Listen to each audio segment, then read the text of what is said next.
bersama-sama. Sebelum kita memulai pembelajaran kita, mari kita satu dalam doa. Kita berdoa.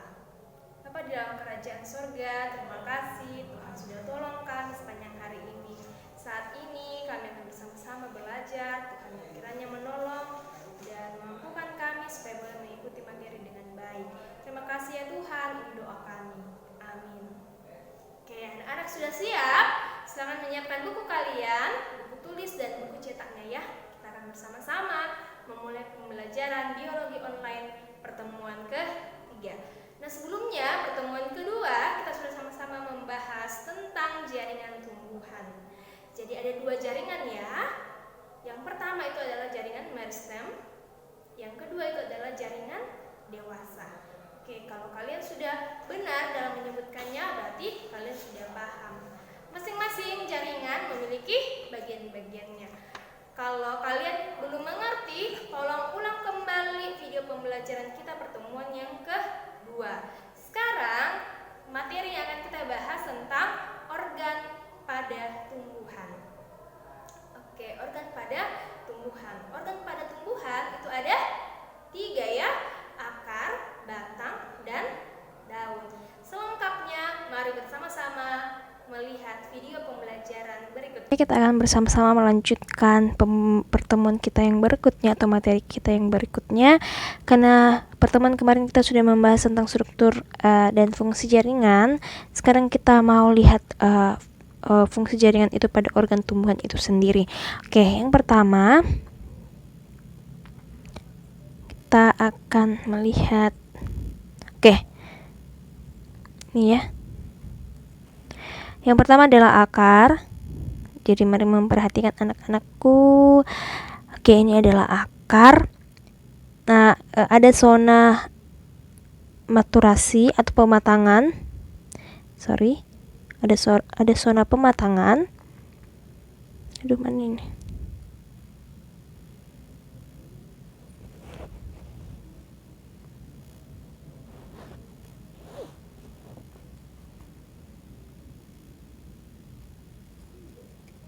Oke, kita lanjut ya. Ada zona pematangan. Kemudian berikutnya itu ada zona elongasi. Elongasi itu pemanjangan. Kemudian ada zona division, itu berarti pembelahan ya. Oke, jadi ini ada bagian-bagian pada akar pertumbuhan, akar tanaman. Oke, kita masuk ke dalam fungsi akar itu. Yang pertama itu kalian bisa lihat secara umum akar terdiri dari tudung akar. Oke, itu bagian yang melindungi ya untuk membantu penetrasi ke akar. Epidermis akar, kemudian korteks, stele, dan akar itu sendiri. Oke, silakan kalian boleh mencatat bagian ini. Oke, Ibu kasih besar supaya kalian bisa melihatnya dengan baik. Oke, batang, kita membahas batang. Batang itu ciri-cirinya ini. Oke, silakan kalian mencatat. Dia merupakan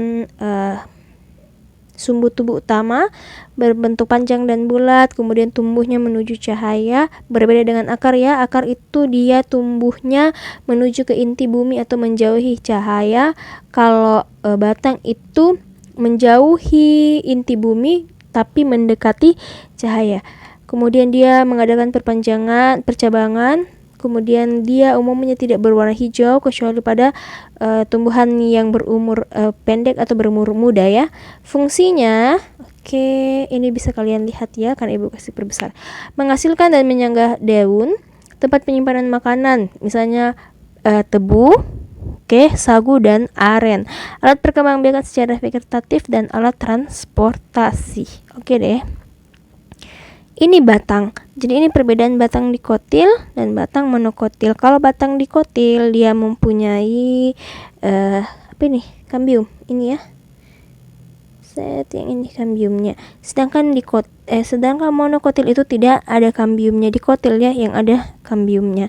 Oke, kita akan bahas berikutnya. Oke, organ pada tumbuhan. Yang berikutnya adalah daun. Ibu akan perbesar, kalian boleh Lihat. Oke, ciri-ciri daun itu adalah daun itu punya bangun daun ya, atau circumscriptio. Jadi bangun daun itu beraneka ragam, ada yang berbentuk bulat, ada yang bentuk menyirip, itu maksudnya bangun daun ya. Ada yang berbentuk pedang. Kemudian ujung daun, kemudian ada pangkal daun, pertulangan daun, tepi daun, daging daun, dan warna daun. Fungsi daun: tempat fotosintesis, iya. Tempat penyimpanan cahaya dan makanan, bisa. Tempat respirasi, iya. Kemudian dia menyerap energi cahaya matahari, iya, karena dia tempatnya fotosintesis. Kemudian tempat terjadinya transpirasi, iya, hampir sama dengan respirasi ya. Tempat terjadinya gutasi, iya, pengeluaran cairan itu terjadi di daun. Oke, silakan ditulis yang ini ya. Oke, kita masuk lagi ke ini dia gambarnya. Oke, jadi ibu mau kalian menggambar yang ini ya, struktur daun itu. Ini dia gambarnya gambar yang sederhana boleh. Kalau yang ini agak sedikit rumit, tapi tidak apa-apa. Yang penting kalian bisa membedakan yang mana parenchyma palisade, dan parenchyma spons, yang mana jaringan pengangkutnya, dan bagian yang mana epidermisnya. Oke deh. Organ pada tumbuhan yang berikutnya adalah bunga. Seperti pelajaran kelas 10, ibu percaya bahwa kalian sudah mengerti karena kita sudah menganalisis ya. Bunga itu terdiri dari kelopak yang berwarna hijau, daun mahkota itu yang berwarna-warni ya, yang seperti gambar dia yang warna merah. Kemudian dia punya benang sari sebagai alat perkembangbiakan jantan, dia akan menghasilkan gamet jantan, iya, putik atau pistilum itu akan menghasilkan ovum atau sebagai kelamin betina. Oke, organ pada tumbuhan yang berikutnya adalah buah. Oke, silakan kalian mencatat bagian ini. Oke deh, sebelum ibu menjelaskan, ibu jelaskan ya. Buah itu dia dibedakan berdasarkan dinding buahnya atau perikarpiumnya. Ada buah kering pecah, ada buah kering tapi tidak pecah, dan ada buah yang berdaging. Kalau dia kering dan pecah, Fabaceae. Fabaceae itu kelompok kacang-kacangannya atau polong-polongan. Makanya contohnya adalah kedelai. Kemudian buah kering tidak pecah. Contohnya itu adalah padi, jagung, dan sejenisnya. Kemudian ada buah berdaging. Nah, ini yang biasa kita makan ya, jeruk, mentimun, mangga, dan sebagainya. Oke, kita masuk berikutnya. Oke, ini dia biji. Biji itu perkembangbiakannya akan membentuk buah. Kulit biji berfungsi untuk melindungi embrio dan endospora. Struktur kulit biji tersusun atas epidermis, skleroid, sel-sel parenkim, sel-sel kristal, dan sel berpigmen atau berwarna ya. Biji dibagi menjadi dua, endosperem untuk monokotil dan non-endosperem atau dikotil. Endosperem itu adalah cadangan makanan ya. Kalian boleh tulis bagian ini. Oke, perbanyakan tumbuhan itu bisa secara generatif atau dikawinkan, dan bisa juga secara vegetatif atau tidak dikawinkan. Misalnya ada vegetatif secara buatan dan ada vegetatif secara alami. Kalau misalnya dia secara buatan berarti dibuat oleh manusia. Kalau dia secara alami, dia contohnya kayak umbi-umbian, kemudian stolon yang akar rimpang, seperti itu perkembangbiakannya. Kalau dia adalah vegetatif alami dari tumbuhan itu sendiri. Tapi bagaimana kalau misalnya dia adalah vegetatif buatan manusia? Nah, contohnya itu pertama dengan teknik kultur jaringan. Oke, kultur jaringan bisa juga dengan cara mencangkok, menempel, dan sebagainya. Tapi khusus untuk ini ibu akan jelaskan sedikit tentang kultur jaringan. Apa itu kultur jaringan? Kultur jaringan itu adalah membudidaya sel-sel atau jaringan pada tumbuhan, karena tumbuhan itu mempunyai sel yang sangat unik ya. Selnya itu bisa menghasilkan individu yang baru atau disebut dengan sifat totipotensi. Oke, ini ya, totipotensi dan kultur jaringan. Jadi, sifat kultur jaringan akan sifat totipotensi akan dipakai oleh kultur jaringan untuk perbanyakan tanaman. Tekniknya yang pertama sterilisasi. Jadi harus steril, bersih, tidak boleh ada kuman, mikroba dan sebagainya. Kemudian pembuatan media. Media ini media tumbuh ya. Kemudian inisiasi. Inisiasi itu pengenalan sel tumbuhan ke media ke media tanam. Kemudian multiplikasi, perbanyakan tanaman, kemudian pengakaran.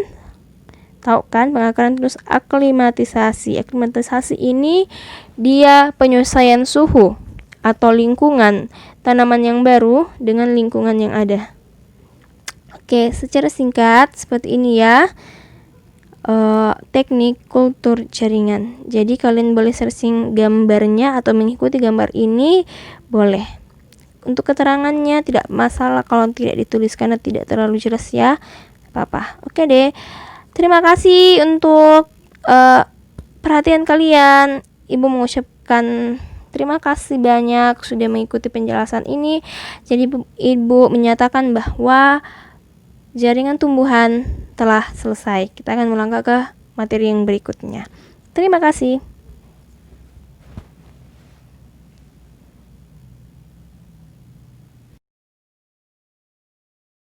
Nah, terima kasih buat anak-anak yang telah mengikuti video pembelajaran ini. Nah, pertemuan yang ketiga, kita sudah membahas tentang organ pertumbuhan. Terima kasih. Jadi kita sudah selesai ya untuk materi jaringan tumbuhan.